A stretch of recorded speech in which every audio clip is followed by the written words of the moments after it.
The wrong door begins with a storm, a wrong knock and a dinner invitation that changes everything. When grocery delivery girl Serena meets reclusive hotel heir Julian Grant, it sparks a chain of secrets, betrayal, and an unexpected love story the world isn't ready for. Before we get into the story, comment below where in the world you are watching from today. Rain pounded the streets of Charleston as Serena Wells checked her delivery list one more time. Her blue uniform was soaked, and her tennis shoes squeaked on the marble floor of the upscale apartment building. It was almost 8 p.m., and this was her last delivery of the day. Her feet ached, and all she could think about was getting home to check on her mother. Apartment 512, she mumbled to herself, squinting at the soggy paper. The hallway lights were dim, making the numbers hard to read. She shifted the heavy paper bag in her arms and knocked on the door. When it opened, Serena was hit by the smell of rosemary and butter. Soft jazz played from somewhere inside. A tall man with kind eyes and dark hair stood before her, looking surprised but not annoyed. He wore a simple black sweater and jeans that somehow looked expensive. "I have your grocery delivery," Serena said, trying to sound professional despite being soaked to the bone. The man tilted his head. "I didn't order any groceries." Serena felt her stomach drop. She looked down at her paper again. "This isn't apartment 521? "No, this is 512, he said with a gentle smile. "But I can see how you'd mix them up in this lighting." "I'm so sorry," Serena said, feeling her cheeks flush with embarrassment. "I've been delivering since 6 this morning, and I guess I'm a little tired."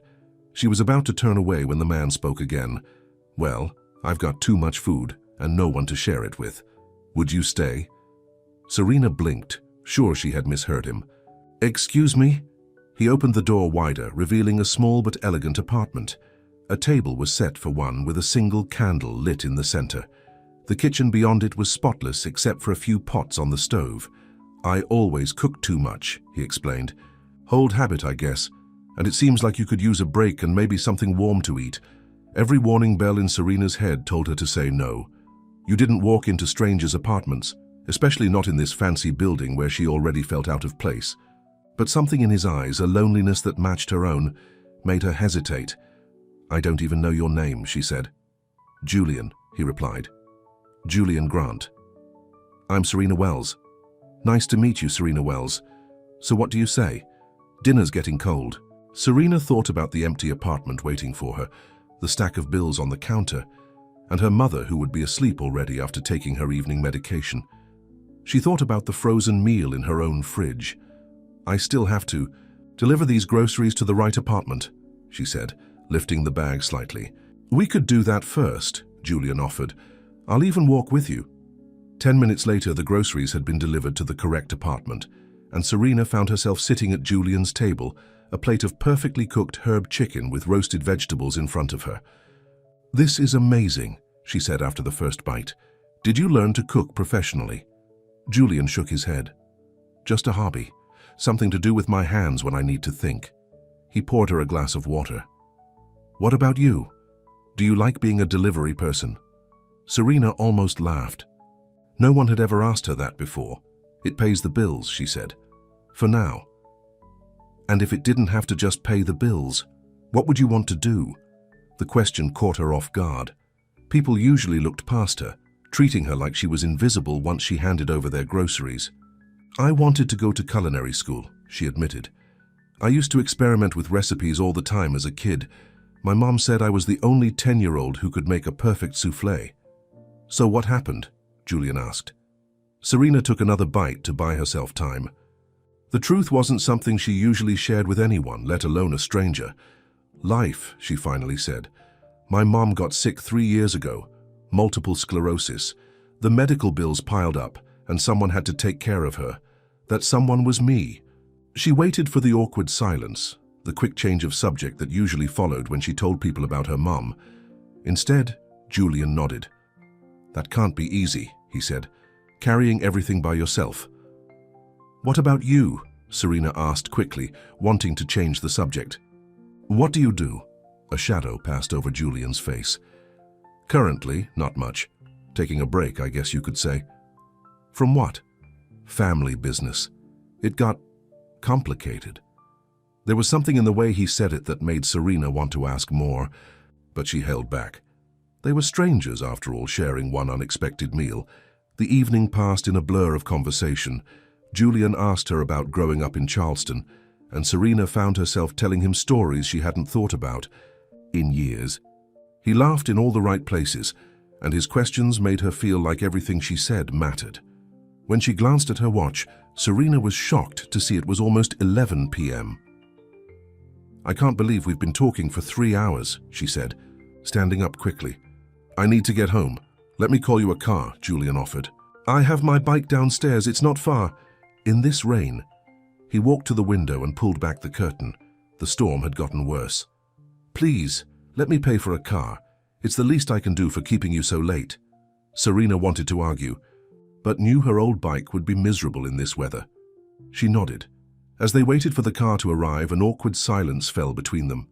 The spell of the evening was breaking, and reality was setting in. This had been a one-time thing, a strange coincidence. Tomorrow they'd go back to their separate lives. "Thank you," she said as she stood in his doorway, "for dinner and for talking to me like I'm an actual person. You'd be surprised how many people look right through delivery workers." "They're idiots," Julian said simply. He hesitated, then added, "I enjoyed this, Serena." "So did I." She smiled. Hand turned to leave. "Wait," Julian called after her. "What would you have made tonight, if you could cook anything in the world?" Serena thought for a moment. "Coq au vin," she said, "with fresh herbs and a red wine reduction. And for dessert, a dark chocolate soufflé with raspberry sauce." Julian's eyes lit up. "That sounds incredible." The car service app on his phone pinged. "Your ride is here," he said. As she stepped into the elevator, Serena felt lighter than she had in months. It had been just one dinner, but for a few hours, she'd remembered what it felt like to be seen. The next morning, Serena woke to the familiar sound of her mother's cough. She rushed to the small bedroom they shared in their one-bedroom apartment. "Mum, are you okay?" she asked, helping Emma Wells. "Sit up in bed, just the usual," Emma said, her voice weak but her smile warm. "How was work yesterday?" Serena handed her mother a glass of water and her morning pills. "It was interesting." "Interesting how?" Emma raised an eyebrow. Serena busied herself with straightening the bedsheets. "I met someone, by accident actually. I knocked on the wrong door during a delivery." "A man?" Emma asked, suddenly more alert. "Mom, it's not like that, we just had dinner. He was nice." "Nice how?" Serena couldn't help but smile. "He asked me what I would cook if I could make anything in the world." Emma reached for her daughter's hand. "And what did you tell him?" "Coq au vin and chocolate soufflé." "Your father's favorites," Emma said softly. The mention of Serena's dad, who had passed away when she was 16, hung in the air between them. Serena's phone buzzed with a new delivery assignment. "Gotta go," she said, kissing her mother's forehead. "Mrs. Parker from next door will check on you at lunch, and I'll be back by 6. "Be careful out there," Emma called as Serena rushed out. The day passed in a blur of deliveries. Serena couldn't stop thinking about Julian and their conversation. There had been something so easy about talking to him, like they'd known each other for years instead of hours. By the afternoon, she had convinced herself it was just a one-time thing. People like Julian, people who lived in expensive apartments and cooked fancy meals just for themselves, didn't typically befriend grocery delivery workers. Her last delivery of the day took her back to the same apartment building. This time she double-checked the apartment number, 307, not even on the same floor as Julian's place. She felt a twinge of disappointment. As she finished the delivery, her phone buzzed with a text message from an unknown number. "You got the Sam. Wrong door last time, but I think it was the right one for me." Serena stopped in the middle of the hallway, her heart pounding. How had Julian gotten her number? She stared at the message, unsure how to respond or if she should respond at all. Before she could decide, another message came through. "I hope that wasn't too forward. The delivery service gave me your contact when I called about a missing item. Would you like to have dinner again sometime?" Serena leaned against the wall, a mixture of excitement and fear washing over her. Something about this felt too good to be true. Men like Julian didn't just appear in her life, and they certainly didn't ask her to dinner twice. What she didn't know was that Julian Grant was watching his phone anxiously from the quiet corner office of the Magnolia Hotel, Charleston's most exclusive boutique hotel. What she couldn't see was how his assistant, Margaret, kept glancing at him curiously. "Everything okay, Mr. Grant?" Margaret asked. Julian quickly put his phone down. "Fine, thank you. Just waiting on an important message." Margaret nodded, though her eyes were suspicious.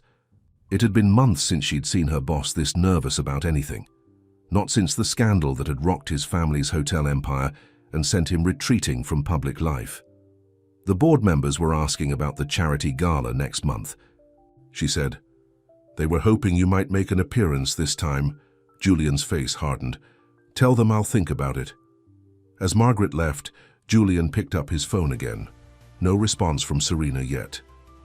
He knew it was crazy to feel this invested after one dinner with a stranger, but something about her had broken through the walls he'd built around himself these past 6 months. What he didn't know was whether she would run once she discovered who he really was. People always changed when they found out he was Julian Grant of Grant Hotels. They either wanted something from him or treated him differently. The genuine connection he'd felt with Serena had been so refreshing precisely because she had no idea who he was. Back in the hallway of the apartment building, Serena finally typed a response. "Dinner sounds nice. But I should warn you, my life is complicated right now." Julian's reply came instantly. "So is mine. Maybe that's why we need this." Serena smiled, a flutter of hope rising in her chest. She had no idea what she was getting herself into, but for the first time in years she was excited to find out. 3 days later, Serena stood in front of her closet, staring at the few nice outfits she owned. Julian had suggested they meet at a small restaurant by the harbor. Nothing fancy, he'd assured her, but Serena still felt nervous. "The blue one," her mother said from her wheelchair in the doorway. "It brings out your eyes." Serena pulled out the simple blue dress she'd worn to her cousin's wedding last year.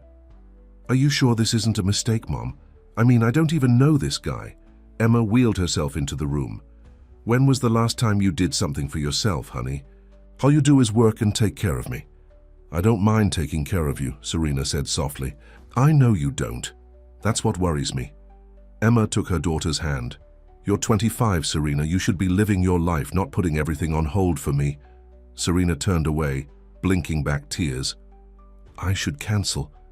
Mrs. Parker can only stay with you until 9. "Nonsense, I'll be fine. Besides, I want to hear all about this mystery man when you get back." An hour later, Serena walked into the Blue Crab, a cozy restaurant overlooking Charleston Harbor. She spotted Julian immediately, sitting at a table by the window. He stood when he saw her, a warm smile spreading across his face. "You came," he said, pulling out her chair. "I said I would." Serena sat down, suddenly aware of how her hands were shaking slightly. "This is a nice place. Best seafood in town, but still quiet enough to talk." Julian handed her a menu. "I recommend the crab cakes." As they ordered, Serena couldn't help noticing how the waitress seemed to treat Julian with extra attention, almost like she recognized him. Julian, for his part, seemed to shrink from the attention, keeping his responses brief and his eyes on Serena. "So," Julian said once they were alone again, "tell me more about your dream of becoming a chef." Serena took a sip of water, wondering how much to reveal. "It's just a dream now, but I used to practice recipes every weekend. My dad was my taste tester. He worked 2 jobs but always made time to try whatever crazy concoction I'd come up with. He sounds like a good man." "He was," Serena said, the old grief washing over her. "He died when I was 16. Heart attack." Julian reached across the table and briefly touched her hand. "I'm sorry. It was a long time ago," Serena said, though they both knew that kind of loss never really went away. "What about your family?" A shadow crossed Julian's face. "Complicated," he said. "My father built a business from nothing. Expected my brother and me to carry on his legacy. I was happy to do it until—" He trailed off, taking a drink of his water. "Until what?" Serena prompted. Julian met her eyes. "Until I realized the people closest to me only cared about what I could give. Them, not who I was." Something in his voice made Serena think he was talking about more than just family. That must have been hard. It was educational, Julian said with a forced smile. Anyway, that's why I've been taking a break, living more quietly. Their food arrived, momentarily saving them from the weight of the conversation. Serena took a bite of her crab cake and couldn't help the small moan of appreciation that escaped her. "This is amazing," she said. Julian's expression softened. "You know, when you talk about food, you light up. Your whole face changes." Serena felt her cheeks warm. "It's just, food is more than sustenance to me. It's memories, comfort, art. When I cook, I feel connected to something bigger than myself." "You don't talk like someone who's given up on a dream," Julian observed. "You talk like someone who's just waiting for the right moment." "Maybe," Serena admitted, "but right now, reality is what it is. My mom needs me. The bills need to be paid. Dreams don't change that." "What if they could?" Julian asked, his voice careful. "What if you had a chance to pursue culinary school?" Serena put down her fork. "I don't like what-ifs. They're just reminders of things I can't have." Julian nodded, respecting her boundary. "Fair enough. Tell me about your mom, then. You two must be close." As dinner continued, they fell into an easy rhythm of conversation. Julian asked questions that made Serena feel seen in a way she hadn't in years. She found herself telling him about her daily routine, about how she organized her delivery schedule to maximize the number of houses she could hit in a day, about her mother's good days and bad days. In turn, Julian shared small pieces of himself, his love of cooking that started in college, his favorite books, the places he wanted to travel. But Serena noticed he rarely mentioned specific people in his life or gave many details about his work. "You know," she said as they shared a dessert, "for someone who asks so many questions, you don't give away much about yourself." Julian's smile was apologetic. "Bad habit, I guess. I've gotten used to keeping things close to the chest." "Because of what happened with your family?" He nodded. "Partly. And partly because, in my experience, once people know certain things about you, it changes how they see you." "Try me," Serena challenged, curious now. Julian hesitated. "Another time, maybe. Tonight, I just want to be the guy who was lucky enough to have you knock on the wrong door." After dinner, they walked along the harbor, the moon casting silver light across the water. Serena checked her watch. "I should get home soon. My mom—" "Of course," Julian said. "Let me get you a car." "You don't have to do that." "I want to," he insisted, already pulling out his phone. "It's the least I can do." As they waited for the car, Julian turned to face her. "I had a great time tonight, Serena." "So did I," she admitted. "Could we do this again?" he asked, his voice tentative in a way that surprised her. Men who looked like Julian, who carried themselves with his quiet confidence, weren't usually uncertain about anything. "I'd like that," Serena said, surprising herself with her honesty. The car arrived and Julian opened the door for her. Before she got in, he gently touched her arm. "You know, I've been thinking about what you said at dinner. About your dream. Of being a chef." Serena tensed. "Julian, just hear me out. I know some people in the restaurant business. Maybe I could introduce you. Or maybe there's a part-time program you could—" "Stop," Serena said more sharply than she intended. "I appreciate what you're trying to do, but I don't need to be fixed or saved. My life is what it is right now." Julian stepped back, his expression contrite. "You're right. I'm sorry. That was presumptuous of me." Serena softened. "It's okay. It's just, I've spent a lot of time coming to terms with putting my dreams on hold. It's easier not to think about what could be." Julian nodded. "I understand. No more unsolicited advice, I promise." As the car pulled away, Serena found herself both relieved and disappointed. Part of her had wanted to hear what Julian had to say, to believe for just a moment that there might be a way forward she hadn't considered. But the practical part of her, the part that had been responsible for so long, knew better than to hope. What she didn't see was Julian standing on the sidewalk long after her car had disappeared, pulling out his phone and making a call. "Margaret, I need you to look into something for me. It's about culinary programs in Charleston, part-time options, scholarships, anything like that. The next morning, Serena arrived at the delivery service headquarters to pick up her assignments. For the day, her boss, Rick, a balding man with perpetually sweaty palms, called her into his office. "Wells got a special request for you," he said, sliding a paper across his desk. "Regular customer at the Magnolia Hotel wants you specifically for their weekly grocery delivery. High-end stuff, good tip potential." Serena picked up the paper. The Magnolia was the most exclusive hotel in Charleston, known for its celebrity guests and exorbitant prices. "Why me?" Rick shrugged. "Didn't ask. But they're paying a premium for the service, so you'll get a bonus. It's a standing Wednesday appointment, starting today." Serena pocketed the assignment. The extra money would help with her mother's new medication, which insurance only partially covered. Later that afternoon, Serena arrived at the Magnolia Hotel, a beautifully restored mansion in the heart of Charleston's historic district. She parked her delivery bike in the designated area and approached the service entrance as instructed. A stern-looking woman in a tailored suit met her at the door. "You must be Serena Wells. I'm Margaret, Mr. Grant's executive assistant." "Follow me, please." Serena nearly dropped the box she was carrying. "Mr. Grant? As in Julian Grant?" Margaret gave her a curious look. "Yes, Mr. Julian Grant, the owner. He's asked that you deliver the groceries directly to the kitchen, this way." "Owner? Julian owned the Magnolia Hotel?" Serena's mind raced as she followed Margaret through the spotless hallways of the hotel. This couldn't be the same Julian she'd had dinner with, could it? But as they entered the large gleaming kitchen of the hotel restaurant, Serena saw a familiar figure talking to a man in a chef's coat. Julian, her Julian, looked up and smiled when he saw her. "Serena, thank you for coming," he said, as if this was all perfectly normal. "Chef Michael, this is the woman I was telling you about." The chef, a stern-looking man with salt and pepper hair, gave her a quick nod. "Miss Wells, Mr. Grant says you have an interest in culinary arts."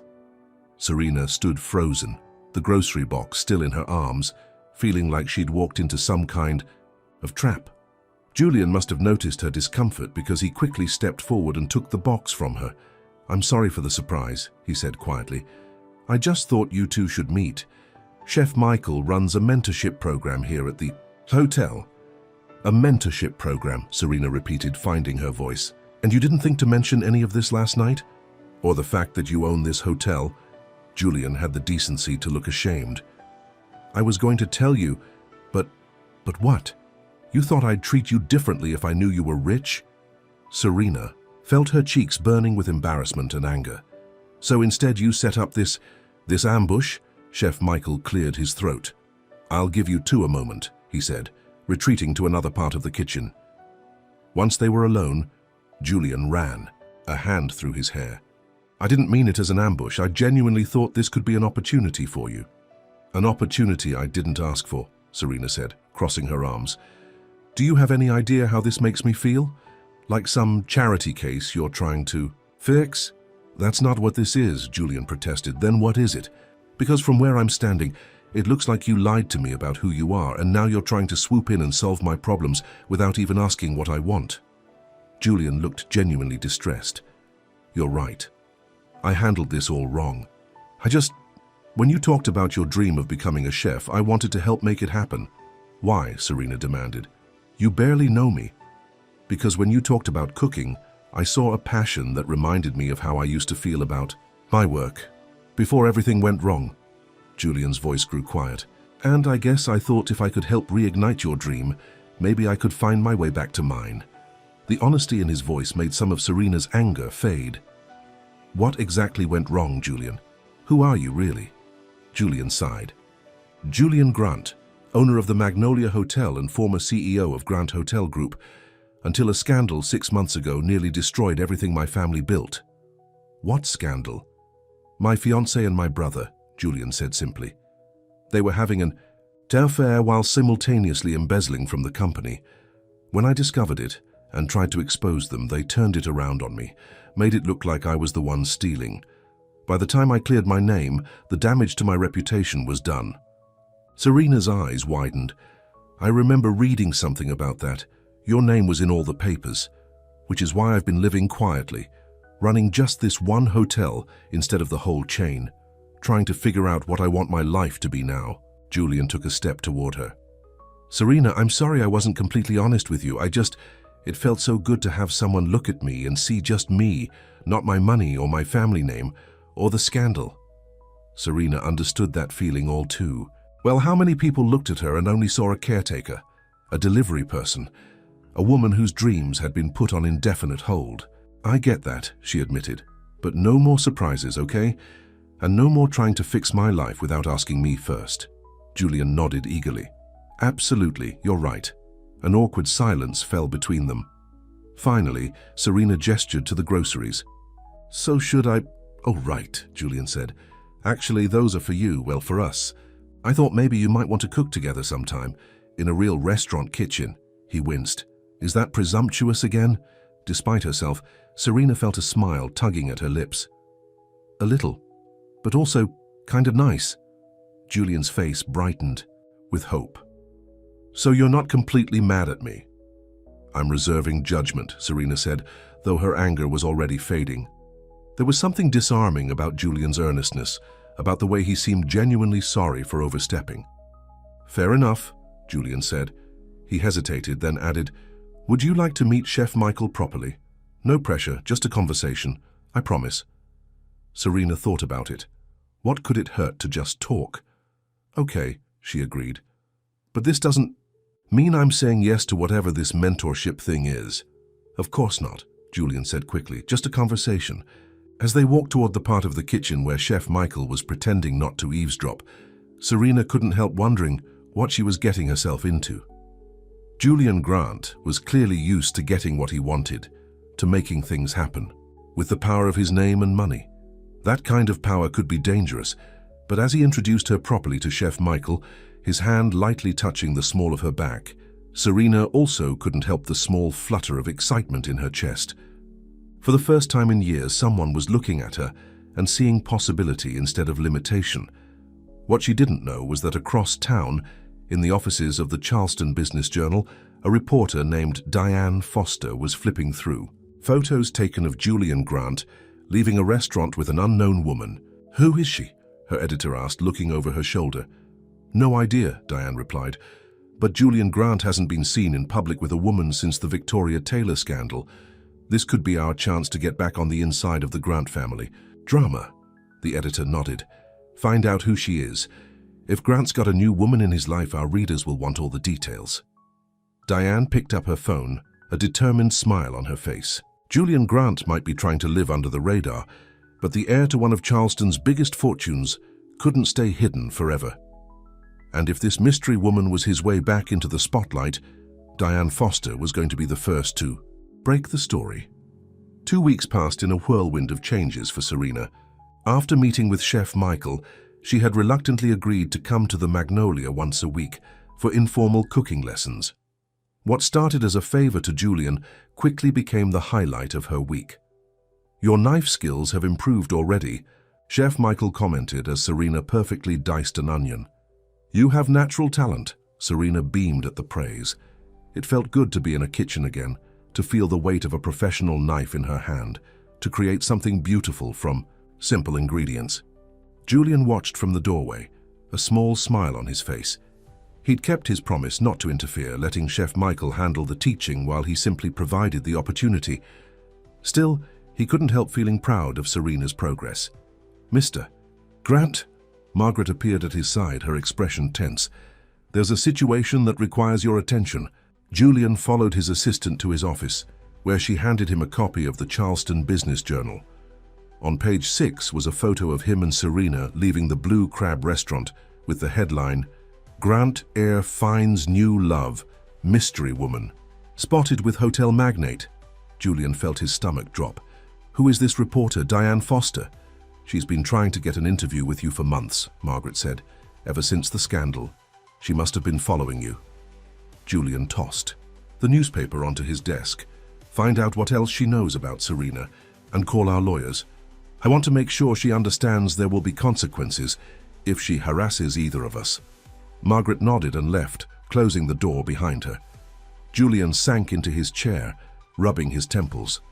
This was exactly what he had been trying to avoid. The quiet life he'd built, the privacy he'd fought for. It was all at risk now, and worse, he'd dragged Serena into it. Across town, Serena arrived home to find Mrs. Parker, their elderly neighbor, sitting with her mother in the living room. "There she is," Mrs. Parker exclaimed. "The celebrity." Serena froze. "What are you talking about?" Mrs. Parker held up a copy of the Charleston Business Journal.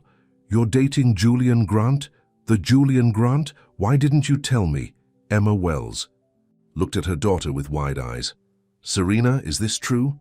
Serena took the newspaper, her hands shaking slightly as she saw the photo. The article wasn't long, but it was enough to make her feel exposed. "We're not dating," she said weakly. "We're just friends.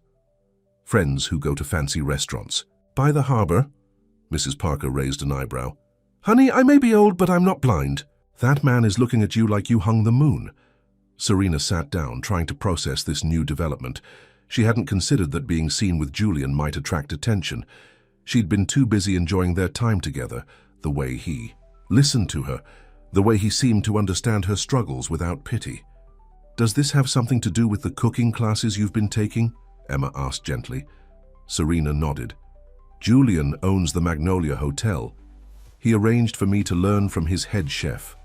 She hesitated, then added, "He knew I wanted to be a chef once." "Oh, Serena," Emma reached for her daughter's hand. "Why didn't you tell me? This sounds wonderful." "Because it's temporary," Serena said. "Because soon enough Julian will move on with his life, and I'll still be here taking care of you, delivering groceries." "Is that what you think of me?"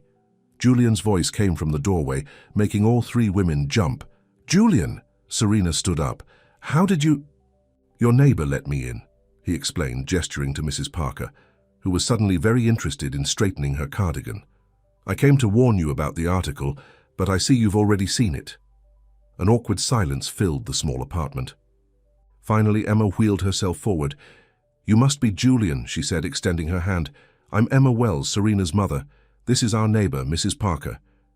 Julian shook both women's hands. "It's a pleasure to meet you both. I'm sorry to intrude, but I wanted to make sure Serena was okay." "I'm fine," Serena said, though her tight voice suggested otherwise. "It's just a small article." "It could get worse," Julian warned. "Once reporters like Diane Foster get a story in their teeth, they don't let go easily. I wanted to warn you and to apologize for dragging you into this." Mrs. Parker stood up, smoothing her skirt. "Well, I should be going. Emma, I'll see you tomorrow for our card game." Once she was gone, Julian turned to Serena. "Can we talk privately?" Serena glanced at her mother, who nodded encouragingly. "We'll use the balcony," Serena said, leading him to the small concrete slab outside her apartment window that barely deserved the name balcony. Once they were alone, Julian spoke first. "I'm sorry about the article. I've asked my lawyers to handle it, but I wanted you to know that more might come out. Reporters might try to contact you, ask questions about us." "Is there an us?" Serena asked quietly. Julian looked surprised. I hoped there was. But if this is too much for you, I understand." Serena leaned against the railing, looking out at the city lights. "I didn't expect any of this, Julian. 2 weeks ago, I was just a delivery girl with a sick mom and mountains of bills. Now I'm taking cooking classes from a renowned chef and being followed by reporters." "And is that so terrible?" Julian asked, moving to stand beside her. "It's not terrible. It's just not real," Serena said. "This isn't my life, Julian. It's like I've stepped into someone else's story for a little while, but eventually I'll have to go back to reality." Julian turned to face her. "What if this could be your reality? What if the cooking lessons aren't just a temporary thing?" Serena shook her head. "Don't make promises you can't keep. You've been kind, Julian. Kinder than anyone has been to me in a long time, but we both know this can't last." "Why not?" Julian's voice was soft but insistent. "Because men like you don't end up with women like me," Serena said bluntly. "Because I have responsibilities I can't walk away from. Because your world and mine are too different." Julian reached for her hand. "Do you want to know what I see when I look at you, Serena? I see someone who put her dreams on hold to take care of the people she loves. I see someone who works harder than anyone I know without complaint. I see someone who lights up when she talks about food, who has more talent in her little finger than half the chefs I've met. Serena felt tears pricking at her eyes. Stop. I can't, Julian said, because the truth is I'm falling in love with you, and it terrifies me, because I thought I'd never trust anyone again after what happened with Victoria and my brother. But you're different. You see me, the real me. Not the hotel, not the money, not the name. The word love hung in the air between them. Serena found herself unable to speak, caught between hope and fear. You don't have to say anything, Julian continued. I know it's fast, I know it's complicated, but I needed you to know that this isn't a game to me or a charity project. What I feel for you is real. Serena took a deep breath. I feel something for you too, Julian, but I'm scared. Everything in my life has been so steady, so predictable, for so long, even the hard parts. And now you come along and suddenly nothing makes sense anymore. Julian smiled. Maybe that's not such a bad thing. Before Serena could respond, the balcony door opened and Emma appeared. I hate to interrupt, but Serena, it's time for my medication. I'll be right there, Mom, Serena said. She turned back to Julian. I need to go, he said. Take care of your mom. Can I call you tomorrow? Serena nodded. As Julian left, Emma watched her daughter's face carefully. He seems nice, Emma said. He is, Serena admitted, and he clearly cares about you. Serena busied herself with getting her mother's pills. It's complicated, Mum. Love always is, Emma said wisely, but that doesn't mean it's not worth it. The next morning, Serena was halfway through her delivery route when her phone rang. It was a number she didn't recognize. Hello? Is this Serena Wells? A woman's voice asked. Yes. Who is this? Diane Foster from the Charleston Business Journal. I was hoping to ask you a few questions about your relationship with Julian Grant. Serena's heart raced. I have nothing to say to you. Are you aware of Mr. Grant's history? Diane pressed on. The scandal with his former fiancée? The millions of dollars that went missing from the family company. I'm hanging up now, Serena said. Wait, Diane sounded desperate. Look, I'm not trying to write a hit piece, I just want the truth. Julian Grant disappeared from public life 6 months ago, and now suddenly he's back with you. People are curious. Well, they'll have to stay curious, Serena said firmly. My life is private. She hung up, her hands shaking. What had she gotten herself into? Her next delivery took her to an upscale neighborhood not far from the Magnolia. As she locked her bike, a sleek black car pulled up beside her. The window rolled down to reveal a handsome man in his mid-30s, with the same dark hair and strong jawline as Julian. Serena Wells? He asked with a charming smile. Serena tensed. Yes? I'm David Grant, Julian's brother. I think we should talk. Every instinct told Serena to walk away, but curiosity got the better of her. About what? About Julian, of course, and about the opportunity of a lifetime. David opened the car door. Please, just 5 minutes of your time. Against her better judgment, Serena got into the car. David Grant was everything Julian was not. Loud, flashy, with a smile that seemed practiced rather than genuine. I'll get right to the point, he said. Julian seems taken with you, and I'm concerned. Concerned about what? Serena asked cautiously. About history repeating itself, David said smoothly. You see, my brother has a habit of falling for women who aren't exactly from our world. His last fiancée, Victoria, was a waitress at one of our hotels before Julian took an interest in her. He gave her everything, a career, jewelry, access to our family's fortune. And then she betrayed him. Julian told me it was you and Victoria who betrayed him, Serena said, that you were having an affair and embezzling money. David laughed, but there was no humor in it. Is that what he told you? Oh, Serena, Julian has always been good at playing the victim. The truth is, Victoria saw the real Julian, controlling, paranoid, manipulative. When she tried to leave him, he accused us both of theft to get revenge. Serena shifted uncomfortably. This didn't sound like the Julian she knew, but David spoke with such conviction. Why are you telling me this? Because I see the same pattern starting again, David said, his voice softening with apparent concern. Julian finds a woman in need, showers her with gifts and opportunities, makes her dependent on him. It's not healthy. I'm not dependent on Julian, Serena said defensively. Not yet, David agreed. But the cooking lessons at the Magnolia, that's how it starts. Soon it will be more. A better apartment for you and your mother, medical care, maybe even culinary school. And before you know it, you'll be trapped. Serena felt sick. The cooking lessons had seemed like such a thoughtful gesture. Could there be an ulterior motive behind Julian's generosity? What do you want from me? She asked. David reached into his pocket and pulled out a check. I want to save you from making the same mistake Victoria did. Take this. It's enough to pay for culinary school, to take care of your mother's medical bills, to give you a fresh start. Away from Julian. Serena stared at the check. It was more money than she had ever seen. Why would you do this? Consider it an investment. In my brother's mental health, David said smoothly. Julian needs professional help, not another relationship that will inevitably end badly. You seem like a nice woman, Serena. You deserve better than to be Julian's latest project. Serena handed the check back. I appreciate your concern, but I can make my own decisions about Julian. David's smile faltered slightly. At least think about what I've said. Julian isn't the man you think he is. And if you don't believe me, ask him about the restraining order Victoria took out against him. Ask him about the night she called the police. Serena got out of the car, her mind reeling. David rolled down the window one last time. My offer stands, he said, handing her a business card. When you're ready to hear the whole truth about Julian Grant, call me. As David's car pulled away, Serena stood on the sidewalk, torn between confusion and doubt. Could Julian have lied to her about the scandal, about his brother and Victoria? She pulled out her phone and called the one person who might know the truth. Margaret, it's Serena Wells. I need to talk to you about Julian. An hour later, Serena sat across from Margaret in a quiet cafe several blocks from the Magnolia. The executive assistant regarded her with a mixture of suspicion and curiosity.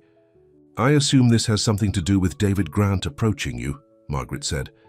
Serena wasn't surprised Margaret already knew. He told me things about Julian, about the scandal with Victoria. I need to know the truth, Margaret sighed. It's not my place to get involved in Mr. Grant's personal life. Please, Serena said. I wouldn't ask if it wasn't important. Margaret stirred her coffee slowly. What exactly did David tell you? Serena repeated the conversation, watching Margaret's expression shift from annoyance to anger. David Grant is a liar and a thief, Margaret said when Serena finished. I've worked for Julian for 7 years. I was there through the whole Victoria disaster. What Julian told you is the truth. Victoria and David were having an affair behind Julian's back, and they embezzled nearly $3 million from the company. But David said Julian was controlling, that Victoria had a restraining order. Margaret shook her head. There was a restraining order, but it was Julian who filed it against Victoria after she broke into his apartment and destroyed everything he owned in a drunken rage. The police were called that night because neighbors heard the commotion. Why would David lie like that? Serena asked. Because he's desperate, Margaret said. The Grant family board of directors is meeting next month to vote on whether to reinstate Julian as CEO of the entire hotel group. If that happens, David loses his temporary position of power. He'd do anything to discredit Julian right now, including using you. Serena felt sick. And Julian, does he know David approached me? Not yet, Margaret admitted. But he should. I'll tell him, Serena said. I just needed to know the truth first. Margaret leaned forward. Can I give you some advice? I've known Julian Grant for a long time. I've seen him at his best and his worst, and I've never seen him look at anyone the way he looks at you. What does that mean? Serena asked. It means be careful with his heart, Margaret said simply. He's been through more than you know. As Serena left the cafe, her phone buzzed with a text from Julian. Dinner tonight? I could cook at my place. She hesitated before typing her response. Yes, but we need to talk. Julian's reply came instantly. I'll be waiting. That evening, Serena stood outside Julian's apartment door, still unsure what to say about her meeting with David. She had arranged for Mrs. Parker to stay with her mother until 10, giving her a few hours to sort through the confusion. She knocked, and Julian opened the door immediately, as if he'd been waiting just on the other side. The apartment smelled amazing, garlic, herbs, and something rich simmering on the stove. "I made coq au vin," Julian said, a nervous smile on his face. "You said it was what you'd make if you could cook anything in the world." The gesture was so thoughtful it made Serena's heart ache. This was the Julian she knew, attentive, kind, remembering the smallest details of their conversations. "Heck smells wonderful," she said, following him into the kitchen.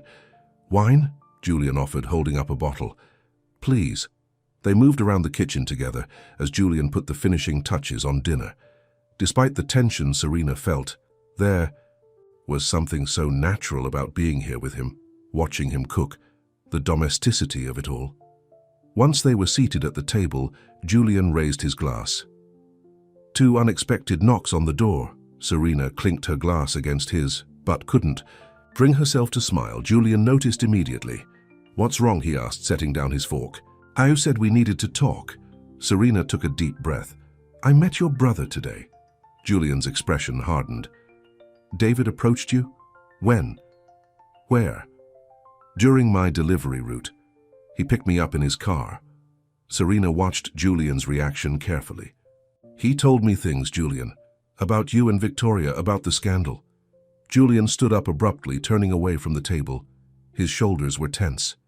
"And what did my dear brother have to say?" "That you were controlling.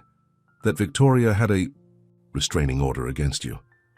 That you accused them of theft when she tried to leave you." Serena paused. "He offered me money, Julian, to stay away from you." Julian turned back to face her, his expression pained. "And do you believe him?" "I talked to Margaret," Serena admitted. "She told me her version, that Victoria and David were having an affair, that they really did steal the money, that you were the one with the restraining order against Victoria." "And who do you believe?" Julian asked quietly. Serena stood up and moved toward him. "I believe the man who invited a stranger to dinner just because she looked tired and hungry. I believe the man who listens to me talk about my dreams without judgment. I believe you, Julian." The relief on his face was palpable. He pulled her into a hug, holding her tightly, as if afraid she might disappear. "I'm sorry you had to deal with David. I should have warned you." "Why is he doing this?" Serena asked against Julian's chest. "Power," Julian said simply. "Next month, the board votes on whether to reinstate me as CEO of Grant Hotel Group. David has been running things in my absence, and he doesn't want to give that up." Serena pulled back to look at him. "Are you going to take the position if they offer it?" Julian hesitated. "I don't know. 6 months ago it was all I wanted, to clear my name, to take back my company. But now what? Now I found something that matters more to me than hotels or money or the family name," Julian said, tucking a strand of hair behind Serena's ear. "You." The simplicity of his answer made Serena's heart race. "Julian meant what I said yesterday," he continued. "I'm falling in love with you, Serena. And I know it's fast and I know it's complicated, but it's true." Serena felt tears in her eyes. "I'm falling in love with you too," she whispered, "and it terrifies me." Julian cupped her face in his hands.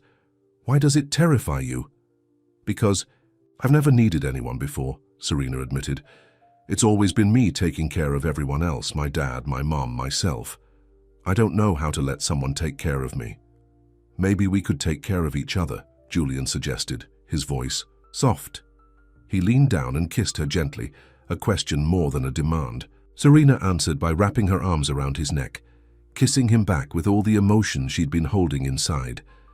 When they finally broke apart, Julian pressed his forehead against hers. "Stay," he whispered. "Not just for dinner. Stay with me tonight." Serena thought about Mrs. Parker waiting at her apartment, about her mother who would be asleep by now, about the early deliveries she had tomorrow. Then she thought about the way Julian looked at her, like she was the answer to a question he'd been asking his whole life. "Yes," she said, "I'll stay." What neither of them saw was the flash of a camera from a car parked across the street, where Diane Foster sat with her photographer, capturing the intimate moment through Julian's uncovered windows. "Got it," the photographer said. "Front page material for sure." Diane nodded, already composing the headline in her head. Grant Eyre's new love. The woman who delivered his heart. Across town, in a luxurious penthouse, David Grant poured himself a drink as he hung up the phone. She didn't take the money, he told the woman lounging on his couch, and she talked to Margaret. Victoria Taylor, a stunning blonde with cold eyes, sighed dramatically. So we try another approach. The board meeting is in 3 weeks, David. We need to make sure Julian is too distracted to prepare his case. I'm working on it, David assured her. By the time I'm done, the board will see that Julian is still unstable, still making the same mistakes. They'll never give him back control of the company. Victoria raised her glass. To taking what's rightfully ours. David clinked his glass against hers, a cruel smile spreading across his face. Julian thinks he's found love, but by the time we're done, he'll wish he never met Serena Wells. The morning sun filtered through Julian's bedroom curtains, waking Serena gently. For a moment she was disoriented, but then memories of the previous night came flooding back. Their dinner, Julian's confession of love, the decision to stay. She turned to find Julian watching her, a soft smile on his face. "Good morning," he said, brushing a strand of hair from her face. "Morning," she replied, suddenly shy. "What time is it?" "Almost 7. Serena sat up quickly. "I need to go. My mom will be worried, and I have deliveries starting at 8. Julian nodded, though disappointment flickered across his face. "Let me drive you home." 20 minutes later, Julian pulled up in front of Serena's apartment building. Before she could get out, he took her hand. "I want to see you again tonight," he said. "Maybe I could come over, make dinner for you and your mum." The thought of Julian in her small kitchen, meeting her mother properly, made Serena both nervous and happy. She'd like that, so would I. Julian leaned over and kissed her softly. "Until tonight, then." As Serena watched him drive away, she couldn't help the smile that spread across her face. For the first time in years, she felt hopeful about the future. That feeling lasted exactly 3 hours. Serena was making her 4th delivery of the day when her phone started ringing non-stop. First her mother, then Mrs. Parker, then even Chef Michael from the Magnolia. She finally pulled over to check her messages. "Serena, have you seen the newspaper?" Her mother's voice was worried. "Call me back immediately." With a growing sense of dread, Serena walked to a nearby newsstand. The Charleston Business Journal was prominently displayed, and on the front page was a photo of her and Julian kissing in his apartment window. The headline read, "Grant Eyre's new love, the woman who delivered his heart." Serena grabbed a copy, her hands shaking as she read, "Just 6 months after the scandal that rocked Charleston society, Julian Grant appears to have found love again with grocery delivery worker Serena Wells. Sources close to the hotel magnate say the relationship has been developing for weeks, with Grant arranging special cooking lessons for Wells at the Magnolia Hotel, which he currently manages. "It's a classic case of history repeating itself," says one insider who asked to remain anonymous. "Julian has a pattern of becoming infatuated with service workers, just like his disastrous relationship with Victoria Taylor, which ended in restraining orders and accusations of financial impropriety." The article went on to detail Julian's past with Victoria, painting him as an obsessive man with poor judgment when it came to relationships. It even mentioned Serena's mother's illness, suggesting Julian was rescuing another damsel in distress. Serena felt sick. The reporter, Diane Foster, had somehow uncovered details about her personal life, about her mother's condition, about the cooking lessons. And she had twisted everything to make it sound tawdry and calculating. Her phone rang again. This time it was Julian. "Serena," his voice was tight with barely controlled anger. "I just saw the article. Are you okay?" "No," she admitted. "Julian, they wrote about my mom. They made it sound like you're... I know," he said.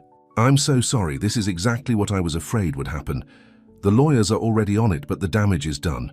He paused. "Where are you? I'll come get you." "I'm in the middle of my delivery route," Serena said. "I can't just leave." "Serena, please." Julian sounded desperate. "Let me help." Something in his tone made Serena pause. "This isn't the first time, is it? Having your private life splashed across the newspapers?" "No," Julian admitted. but it's the first time I've cared this much about the other person involved. Serena closed her eyes, trying to think. I need to finish my deliveries, Julian. I can't afford to lose this job. And then I need to check on my mom. Can we talk tonight? When you come over for dinner? Julian sounded relieved. Of course. I'll be there at 7. As Serena continued her deliveries, she tried to ignore the curious glances from customers who had clearly seen the article. By the time she finished her shift, all she wanted was to go home and hide from the world. But when she arrived at her apartment, another surprise was waiting. A tall, elegant woman in her 60s stood outside her door, dressed in an expensive suit that screamed old money. "Are you Serena Wells?" the woman asked, her voice cultured. "And slightly cold, yes," Serena replied cautiously. "And you are?" "Eleanor Grant, Julian's mother." Serena felt her heart sink. Of course, the day couldn't get any worse. "Mrs. Grant, this isn't a good time," she began. "I'm not here to cause trouble," Eleanor said, surprising Serena. "I'd just like to talk. May I come in?" Against her better judgment, Serena unlocked her apartment door. Inside, her mother was napping in her wheelchair by the window. The small living space, which had always felt cozy to Serena, suddenly seemed shabby through Eleanor Grant's eyes.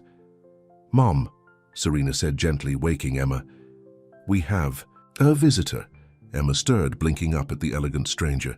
"Hello, to Mrs. Wells, I'm Eleanor Grant, Julian's mother," Eleanor said, stepping forward and offering her hand. "I hope I'm not intruding."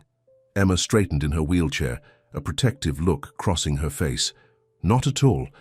Though I wonder why you're here." Eleanor looked between the two women. "I saw the article in the Business Journal this morning. I wanted to see for myself the woman my son has fallen for. And to make sure I'm not after his money," Serena couldn't help asking. Eleanor's expression softened unexpectedly. "Actually, no. Julian is an excellent judge of character. If he cares, for you there must be good reason." "Then why are you here?" Emma asked, still suspicious. Eleanor sat down on the edge of the sofa. "To warn you, I'm afraid. David won't stop with one newspaper article. When Julian fell for Victoria Taylor, David saw an opportunity to gain control of the company. He manipulated both of them, turned them against each other. By the time Julian realized what was happening, Victoria had already helped David steal millions. "Why would David do that to his own brother?" Serena asked. "Because Julian was always our father's favorite," Eleanor said simply. "David has spent his entire life in Julian's shadow, resenting him. When our father died 3 years ago and left Julian in charge of the company, that resentment turned to hatred."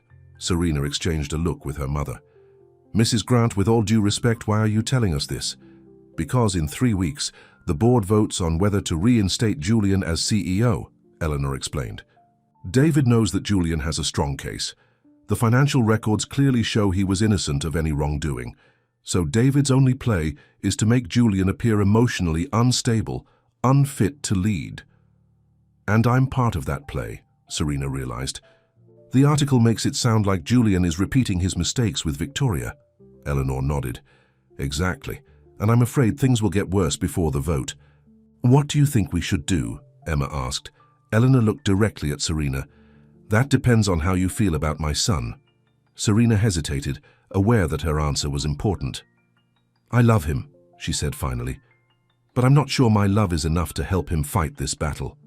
"On the contrary," Eleanor said, standing to leave, "it might be the only thing that can." She reached into her purse and pulled out a business card. "My private number. Call me if you need anything." After Eleanor left, Emma wheeled closer to her daughter. "What are you going to do?" Serena looked down at the newspaper, still clutched in her hand. "I don't know, Mom. I never asked for any of this. But you said you love him," Emma pointed out gently. "I do, but you saw that woman, that apartment. Julian comes from a different world, a world of corporate battles and newspaper scandals and family betrayals." Serena's voice broke. "What if I'm just making things worse for him?" Emma took her daughter's hand. "Serena Wells, I did not raise you to run from difficult things. If you love this man, then you stand by him. Simple as that." Before Serena could respond, her phone buzzed with a text from Julian. "Can't make dinner tonight. Emergency board meeting called by David. I'm so sorry. We'll call you later." Serena showed the message to her mother, a sinking feeling in her stomach. It's starting already. At the Magnolia Hotel, Julian sat at the head of the conference table, facing the hostile stares of the board members David had hastily assembled. "The concern, Julian," David was saying smoothly, "is that your personal judgment seems to be following the same pattern as 6 months ago. First Victoria, now this. Delivery girl. Her name is Serena," Julian said through gritted teeth. "And she has nothing to do with this company." "But she has everything to do with your ability to lead," David countered. "The stability of Grant Hotels depends on its CEO having sound judgment. The shareholders are already nervous after the Victoria debacle." One of the older board members, Harold Winters, cleared his throat. "I think what David is trying to say, Julian, is that the timing of this new relationship is unfortunate. With the vote so close, it raises questions." Julian looked around the table, realizing that David had been busy.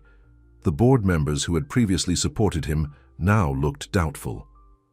"My relationship with Serena Wells is private," Julian said firmly. "It has no bearing on my ability to run this company." "Then you'll have no problem agreeing to a simple condition," David said, sliding a document across the table.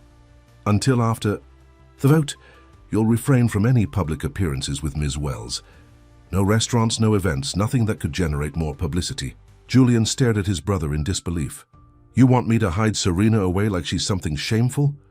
"We want you to focus on the company right now," Harold said gently, "to show us that Grant Hotels is your priority." Julian stood up, anger coursing through him. "I've spent my entire adult life dedicated to this company. I lost a relationship, my reputation, and nearly my freedom because I was willing to fight for its integrity, when my own brother was stealing from it. And now you question my commitment because I've found someone who makes me happy." David's smile was cold. "Passionate as always, little brother, but the question remains, what are you willing to sacrifice for Grant Hotels?" Julian picked up the document without signing it. "This meeting is adjourned. We'll discuss this further at the scheduled board meeting in 3 weeks." As the board members filed out, David lingered behind. "She won't last, you know," he said quietly. "Once she realizes what being with you really means, the scrutiny, the expectations, the pressure, she'll run, just like Victoria did." Julian stepped closer to his brother. "Victoria didn't run, David. You seduced her, manipulated her, and used her to get to me, and I won't let you do the same to Serena." David's expression hardened. "We'll see about that." After David left, Julian sank back into his chair, exhaustion washing over him. He pulled out his phone to call Serena, but hesitated. What could he say to her? That his family was toxic, that his brother would stop at nothing to destroy them, that loving him meant a life of headlines and photographers and whispered gossip. Instead, he called Margaret. "I need a favor," he said. "A big one." Serena was just getting ready for bed when there was a knock at her apartment door. When she opened it, Margaret stood there looking harried. "Julian sent me," she said, stepping inside without waiting for an invitation. "We don't have much time." "What's going on?" Serena asked, alarmed. "Is Julian okay?" "He's fine, but the situation is escalating," Margaret said, handing Serena a thick envelope. "Inside is $50,000 in cash, 2 first-class tickets to France leaving tomorrow night, and the deed to a small cottage in Provence that Julian bought years ago as a personal retreat." Serena stared at the envelope in shock. "What is this?" "Your way out," Margaret said simply. "Julian wants you and your mother to go to France. Stay at the cottage until after the board vote. He'll join you once it's over. He wants us to run." "Away?" Serena couldn't believe what she was hearing. "He wants to protect you," Margaret corrected. "David is ruthless, Serena. He's already hired private investigators to dig into your past, your mother's medical records, everything. The article today is just the beginning." Serena felt anger rising in her chest. "So Julian's solution is to ship us off to another country, without even talking to me himself?" Margaret looked uncomfortable. "He's in a difficult position. The board has essentially asked him to choose between you and the company." "And what has he chosen?" Serena asked, though she suspected she already knew the answer. "He's trying to find a third option," Margaret said diplomatically. One where he doesn't lose either. Serena handed the envelope back. Tell Julian that if he wants to send me and my mother away, he can come and ask us himself. We're not packages to be shipped out for convenience. Margaret took the envelope reluctantly. He cares about you, Serena. More than I've ever seen him. Care about anyone. Then he should trust me to handle this with him, not hide me away in France. After Margaret left, Serena sat on the edge of her bed, tears of frustration threatening to spill. Just yesterday, everything had seemed so perfect. Julian had said he loved her, had wanted to build something real with her. And now, at the first sign of trouble, he was trying to send her away. Her phone rang, and Julian's name appeared on the screen. Serena hesitated before answering. France, Julian, really, she said without preamble. There was a pause on the other end. Margaret told you. Yes, she did. Because apparently, you couldn't be bothered to tell me yourself that you want me to leave the country. It's not like that, Julian protested. David is going to make your life hell, Serena. He's going to dig up everything he can, twist it, use it against us. I thought if you were somewhere safe, somewhere beautiful just until the vote. So I'm supposed to put my life on hold, leave my job, take my sick mother to a foreign country where we don't know anyone? Serena's voice rose. All so you can. Fight your corporate battle without us in the way. That's not fair, Julian said, his own anger evident. I'm trying to protect you. No, you're trying to control the situation just like you always do. The words were out before Serena could stop them. There was a deadly silence on the line. Just like I always do, Julian repeated slowly. Those sound like David's words, not yours. Serena closed her eyes, regretting her outburst. Your mother came to see me today. My mother? Julian sounded surprised. What did she want? To warn me about David, to tell me that he wouldn't stop until he destroyed our relationship. Serena sighed. And now you're proving her right by trying to send me away at the first sign of trouble. I'm not sending you away, Julian insisted. I'm asking you to trust me, to let me handle this my way. Your way seems to be making decisions about my life without consulting me, Serena said. That's not how partnerships work, Julian. Is that what we have? A partnership? Julian's voice softened. Because last night, I thought we had something more. Serena felt tears welling up. So did I. But right now it feels like you're choosing your company over me. That's not true, Julian said. The company is just a business. He trailed off. I'm what, Julian? You're everything, he said simply. Which is why I can't bear the thought of David hurting you to get to me. Serena wiped away a tear. Then fight for us, don't hide me away like you're ashamed. I could never be ashamed of you, Julian said fiercely. But I'm asking you to consider the offer. Just think about it. For your mother's sake, if not for your own. After they hung up, Serena sat in silence, torn between her love for Julian and her pride. The thought of running away to France felt like admitting defeat, like letting David win. But the prospect of weeks of newspaper headlines, of private investigators digging into her mother's medical history, of becoming a public spectacle, that was its own kind of nightmare. She was still awake at 3 a.m. when she made her decision. Julian was in his office at the Magnolia the next day when Margaret buzzed him. Mr. Grant, you have a visitor. I told you I'm not taking any meetings today, Julian said tiredly. He'd barely slept thinking about his conversation with Serena. I think you'll want to see this one, Margaret insisted. The door opened and Julian looked up to see Serena standing there, dressed in her delivery uniform, her expression determined. Serena, he said, standing quickly. I didn't expect— I'm not going to France, she said firmly, walking toward his desk. I'm staying right here, with you. Julian felt a wave of relief wash over him. You're not? No. Because running away isn't going to solve anything. Your brother will still be here when we get back. The board will still have doubts, and we'll have just shown them that we have something to hide. Julian moved around his desk to stand in front of her. If you stay, it's going to get ugly. The press, the rumors— I know, Serena said, but I've been thinking about what your mother said yesterday, about how David manipulated you and Victoria, turned you against each other.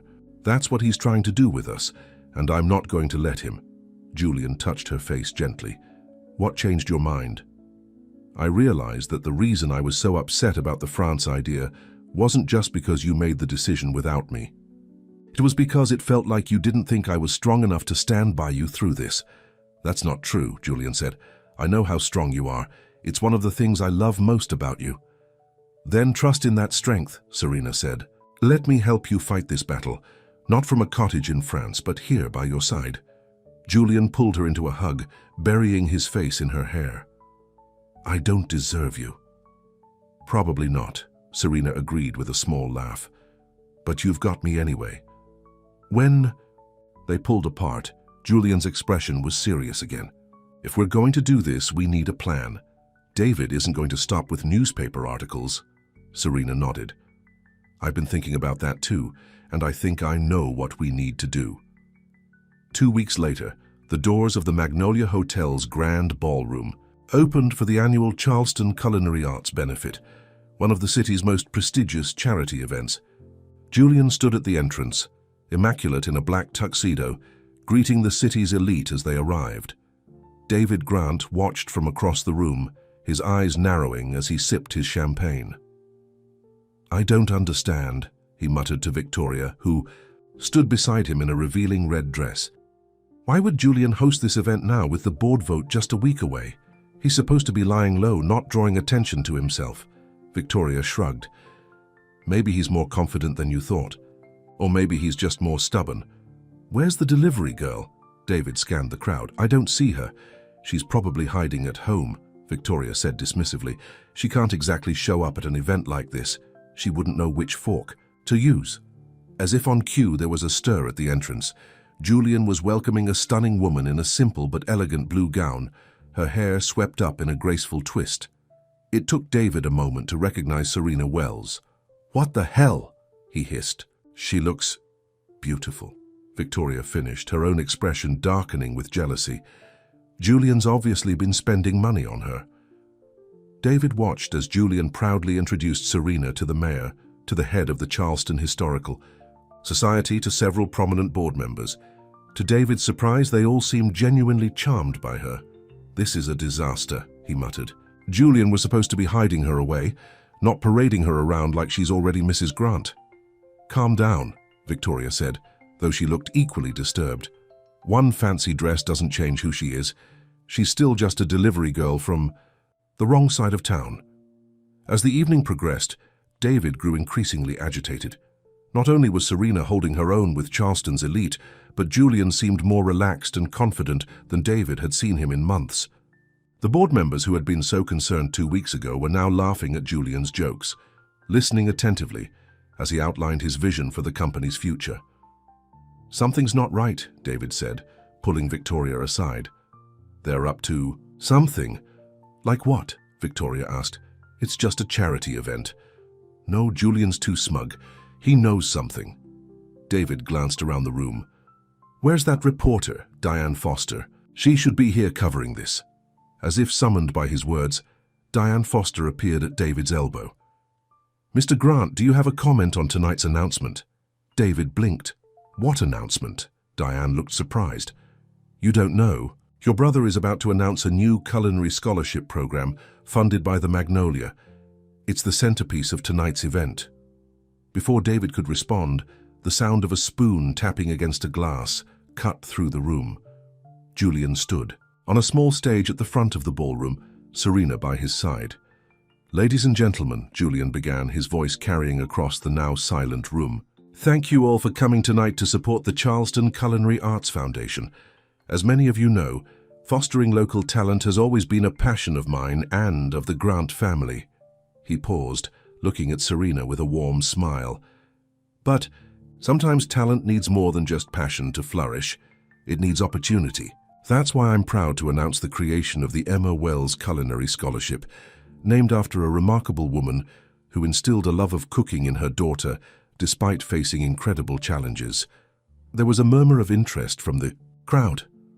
Julian continued, this scholarship will provide full tuition and living expenses for 5 talented individuals each year who dream of attending culinary school but face financial or personal obstacles. And I can think of no one better to oversee this program than the woman whose story inspired it, Serena Wells. Applause broke out as Julian invited Serena to speak. David watched in growing horror as Serena stepped forward, her nervousness visible, for just a moment, before she took a deep breath and addressed the crowd with grace and authenticity. "Cooking has been my passion since I was a little girl," she began, her voice clear and steady. "My father used to say that a good meal could heal the soul just as surely as any medicine. When he passed away, and later when my mother fell ill, I put that dream aside to take care of the people who needed me. I never expected to find my way back to it." She glanced at Julian. "But sometimes life surprises you. Sometimes you knock on the wrong door and find exactly what you were meant to find." The crowd smiled, clearly charmed by her sincerity. Serena continued, "This scholarship isn't about charity. It's about recognizing that talent can be found anywhere. In professional kitchens, yes, but also in humble home kitchens, in food trucks, in grocery delivery workers who still dream about soufflés while they're dropping off bags of flour." More applause, louder this time. David felt Victoria stiffen beside him. "Julian's going to win the vote," she whispered. "Look at the board members, they're eating this up." David's eyes narrowed as Julian rejoined Serena, taking her hand. "There's one more announcement I'd like to make tonight," Julian said, his voice suddenly more personal. He turned to face Serena fully. "Serena Wells, you came into my life by accident, but staying in it has been the most deliberate choice I've ever made." The crowd went silent as Julian dropped to one knee, pulling a small box from his pocket. David nearly choked on his champagne. "No," he hissed. "He wouldn't dare." "Serena," Julian said, his voice carrying in the silent room, "you taught me that true strength isn't about power or money or control. It's about being vulnerable enough to love, brave enough to dream, and honest enough to be exactly who you are. Will you marry me?" Tears filled Serena's eyes as she nodded. "Yes," she said simply. "Yes, I will." The ballroom erupted in applause and cheers as Julian slipped the ring on Serena's finger and stood to kiss her. Cameras flashed, capturing the moment for tomorrow's society pages. David grabbed Victoria's arm, pulling her toward the exit. "This is a disaster," he growled. "He's outplayed us completely." In the corridor outside the ballroom, they nearly collided, with an elegant older woman. "Hello, David," Eleanor Grant said coolly. "Leaving so soon? The evening's just getting started." "Mother," David said, his smile not reaching his eyes. "This little show Julian's putting on doesn't change anything. The board still has concerns about his judgment." Eleanor's smile was serene. "Actually, I just spoke with Harold Winters and the other board members.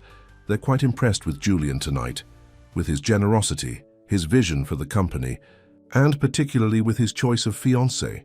Serena has quite won them over." "She's a delivery girl," David spat. "She's the director of a prestigious new scholarship program," Eleanor corrected. "And soon she'll be a grant. I suggest you get used to the idea." She paused, her expression hardening. "Oh, and David, your access to the company accounts will be restricted starting tomorrow, Julian's orders." As Eleanor walked away, Victoria turned to David, panic in her eyes. "What do we do now?" David's face was a mask of fury. "This isn't over. Julian may have won tonight, but the vote hasn't happened yet. We still have a week." "And what can we possibly do in a week to turn this around?" Victoria demanded. David's eyes narrowed. "We remind everyone who Serena Wells really is, and we start by paying a visit to her sick mother." Serena couldn't stop looking at the diamond ring on her finger as Julian drove her home later that night. "I still can't believe you did that," she said. "Proposed in front of all those people." Julian grinned. "Too much?" "Maybe a little," she admitted, "but it was perfect. And the scholarship." "Julian, I don't know what to say." "Say you'll run it," Julian said, taking her hand. "You'd be amazing at it, and you could take culinary classes yourself while you're at it." Serena squeezed his hand. "I think I'd like that." She paused. "Did you see David's face when you got down on one knee? I thought he was going to explode." Julian's expression turned serious. "He's not going to give up, you know. If anything, he'll be more desperate now." "Let him try," Serena said confidently. "We're ready for him." But when they pulled up to Serena's apartment building, they found the door to her unit open, light spilling into the hallway. Serena felt her heart drop. "Mum?" she called, rushing inside with Julian close behind. The apartment was empty, signs of a hasty departure everywhere. Emma's medication bottles open on the counter, her wheelchair gone, a blanket dropped on the floor. "Mrs. Parker," Serena said, already heading for the door. "She might know something." The elderly neighbor was in her nightgown when she answered Serena's frantic knocking. "Serena, what's wrong?" "My mom," Serena said breathlessly. "Do you know where she is?" Mrs. Parker looked confused. "A man came for her about an hour ago, said there was an emergency at the hospital where she gets her treatments. He had a car with a medical transport chair and everything. Your mum tried to call you, but she said it went straight to voicemail." Serena pulled out her phone, remembering that she had turned it off during the event. "What did this man look like?" "Handsome, well-dressed," Mrs. Parker said. "Dark hair, looked a bit like your young man there, actually." She nodded toward Julian. Julian's face hardened. "David," he said. "He's taken your mother." Serena felt fear wash over her. Why would he do that? What does he want with her? "Leverage," Julian said grimly, already dialing on his phone. "Margaret, I need you to call security at all of our properties. David has taken Emma Wells. Check the security cameras at my brother's apartment first." After hanging up, Julian turned to Serena. "We'll find her, I promise. If he hurts her." Serena couldn't even finish the thought. "He won't," Julian assured her, though his eyes were worried. "This is about getting to me, not hurting your mother." As they rushed back to Julian's car, Serena's phone rang with an unknown number. "Hello," she answered desperately. "Ms. Wells," David's smooth voice came through the speaker. "I believe I have something that belongs to you. If you hurt my mother, I swear to God—" "Your mother is perfectly fine," David cut her off. "Enjoying the luxury accommodations at my penthouse, in fact. She's quite impressed with the view." "What do you want?" Serena demanded. "Simple, I want you to disappear. Break off the engagement, leave Charleston, never contact my brother again." David's voice was cold. "Do that and your mother goes home safely. Refuse, and I might have to share some interesting information I've found in her medical records with the board.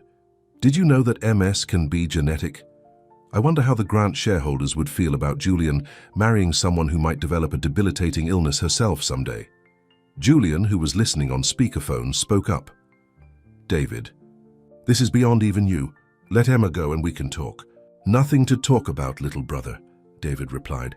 "Serena leaves, Emma goes home, that's the deal. You have until morning to decide." The line went dead, leaving Serena and Julian staring at each other in horror. "We need to call the police," Serena said immediately. Julian shook his head.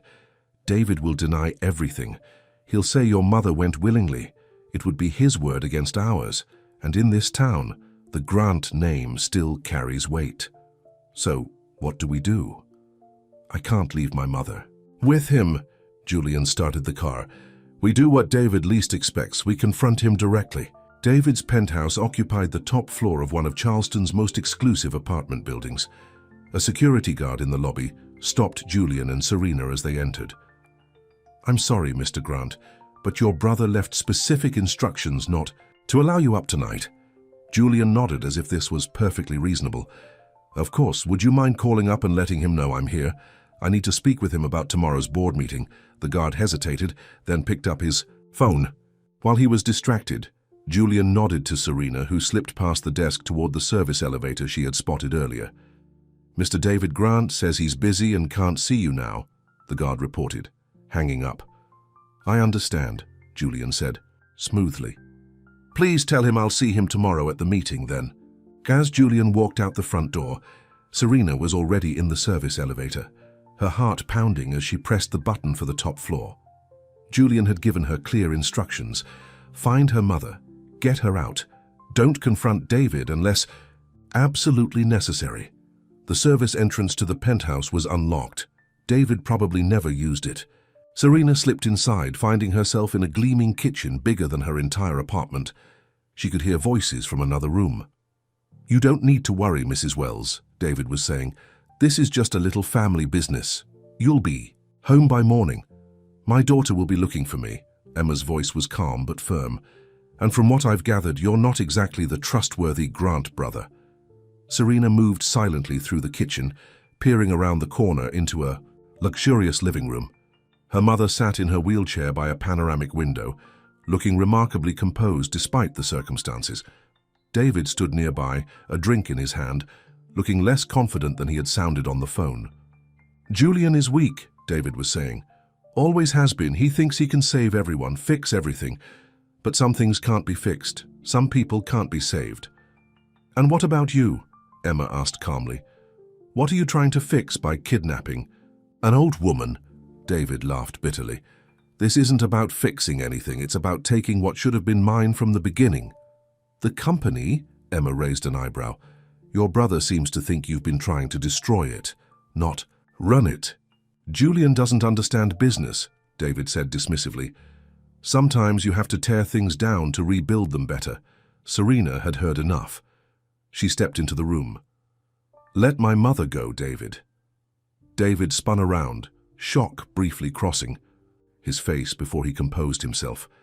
"Well, that was faster than I expected. Where's Julian, still downstairs trying to charm the security guard?" "I came alone," Serena lied, moving toward her mother.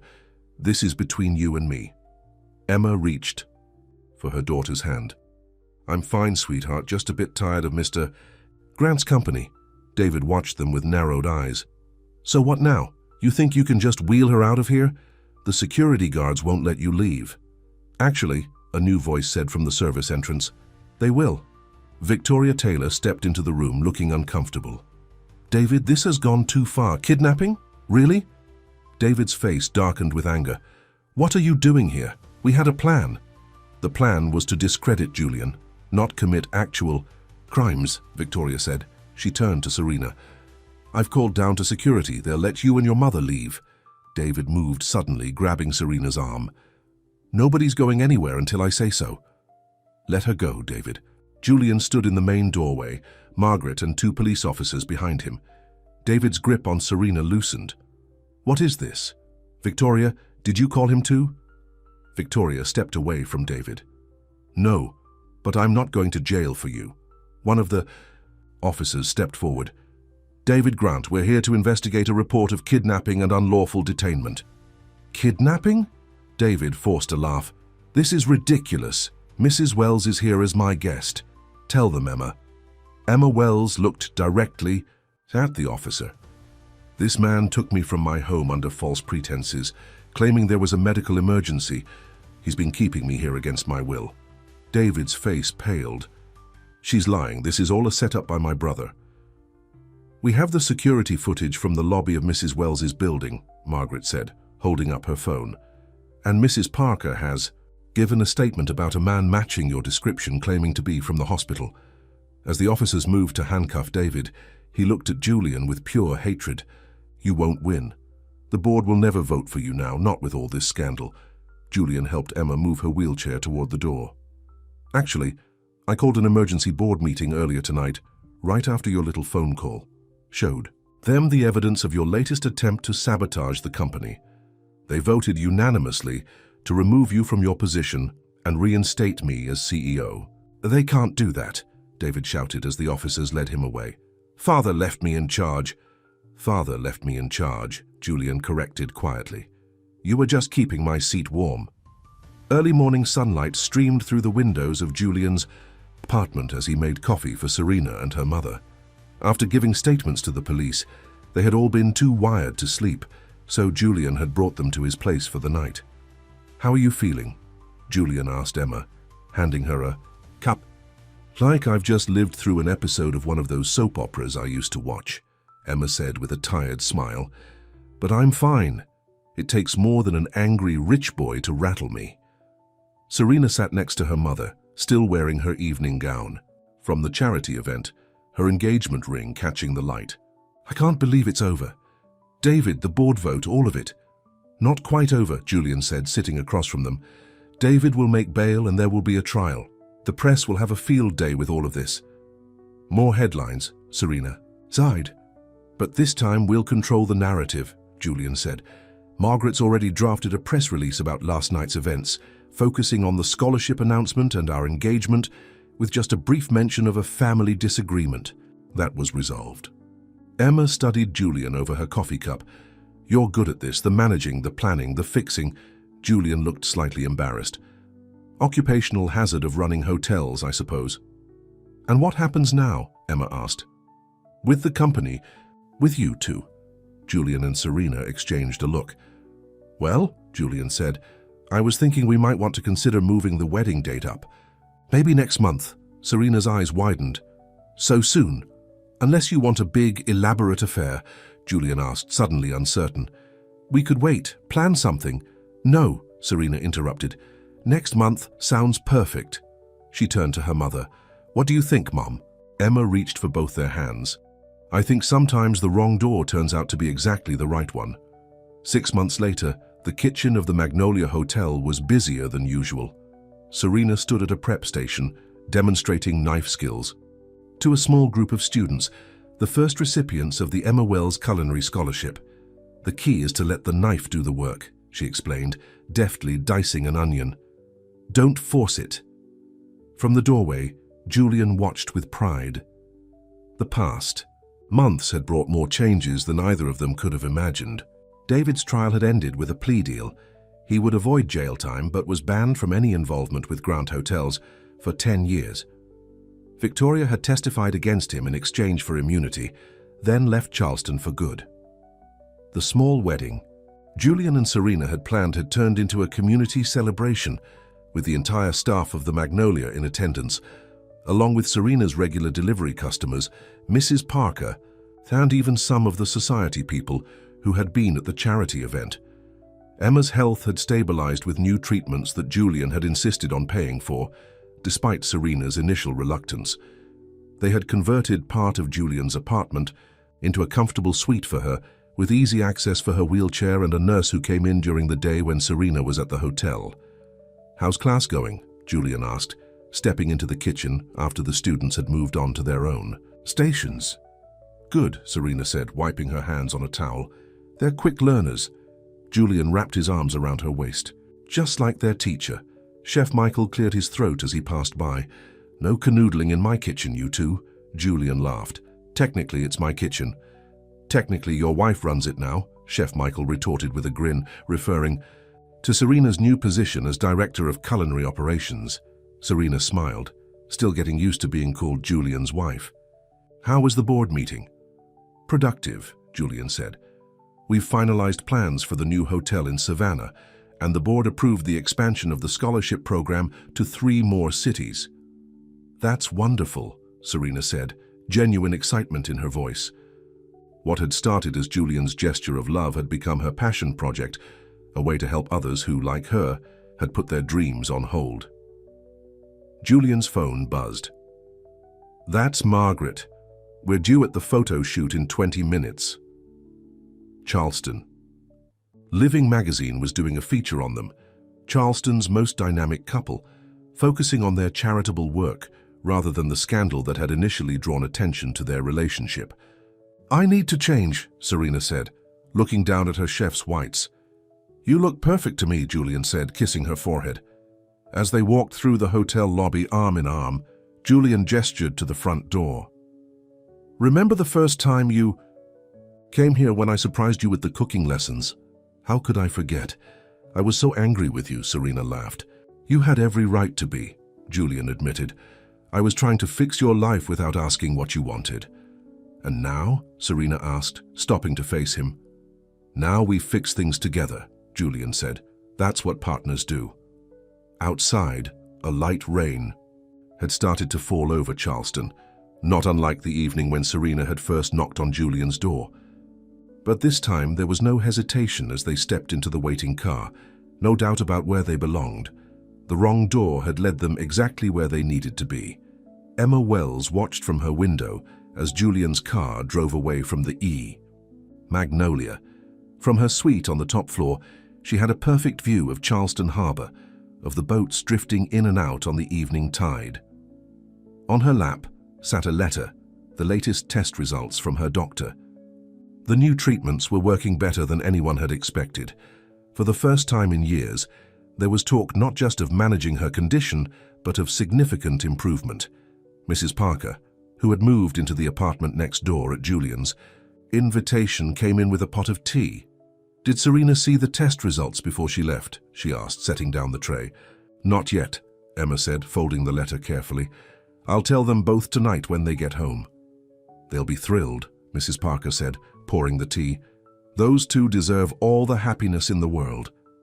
Emma nodded, thinking about the journey that had led them here. Her daughter's sacrifice and strength, Julian's generosity and love, even David's betrayal that had ultimately brought them closer together. "You know," she said thoughtfully, "when Serena was a little girl, her father used to tell her that life is like cooking. You follow a recipe, but sometimes the best dishes come from unexpected ingredients." Mrs. Parker smiled. "Or from knocking on the wrong door?" "Exactly," Emma said, looking out at the harbor once more. "The wrong door at exactly the right time." The end.